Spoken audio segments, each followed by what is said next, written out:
Assalamualaikum warahmatullahi wabarakatuh. Perkenalkan, nama saya Muhammad Sauki dari mahasiswa Universitas Terbuka Jember dengan prodi PGSD semester 2. Baik, kali ini saya akan mempresentasikan tentang filsafat keilmuan dengan menjawab pertanyaan-pertanyaan di atas. 1. Bagaimana filsafat ilmu mengawasi dan memperkuat eksistensi keilmiahan serta nilai-nilai dalam ilmu pendidikan?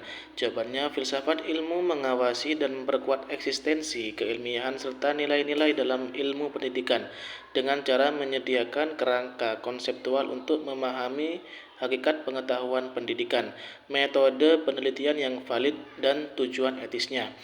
Ia memastikan bahwa teori dan praktik pendidikan didasarkan pada landasan yang kokoh dan relevan. Pertanyaan kedua, bagaimana pendidikan yang bermakna dan bernilai turut memperkuat perkembangan filsafat ilmu? Jawabannya, pendidikan yang bermakna dan bernilai memperkuat perkembangan filsafat ilmu dengan memberikan data empiris dan tantangan praktis yang mendorong refleksi filosofis lebih lanjut. Pengalaman nyata dalam pendidikan dapat memicu pertanyaan baru tentang hakikat pengetahuan, cara memperolehnya, dan nilai-nilai yang harus dianut, sehingga memperkaya diskursus filsafat ilmu. Yang ketiga, mengapa ilmu dapat disebut sebagai pisau analisis atau ontologi, epistemologi, aksiologi dalam membedah persoalan-persoalan pendidikan? Jawabannya, filsafat ilmu dapat disebut sebagai pisau analisis karena ontologi, epistemologi, dan aksiologi menyediakan tiga lensa fundamental untuk membedah persoalan pendidikan. Ontologi mempertanyakan hakikat realitas pendidikan. Epistemologi mengkaji bagaimana pengetahuan pendidikan diperoleh dan divalidasi.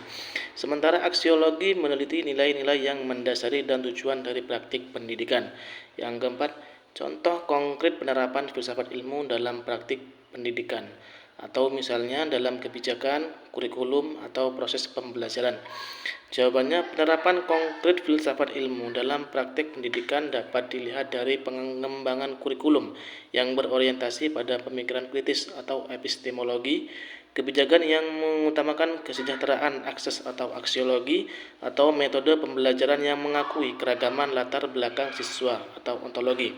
Misalnya, kebijakan afirmasi dalam pendidikan didasarkan pada nilai keadilan atau aksiologi dan pengakuan terhadap realitas sosial yang beragam atau ontologi.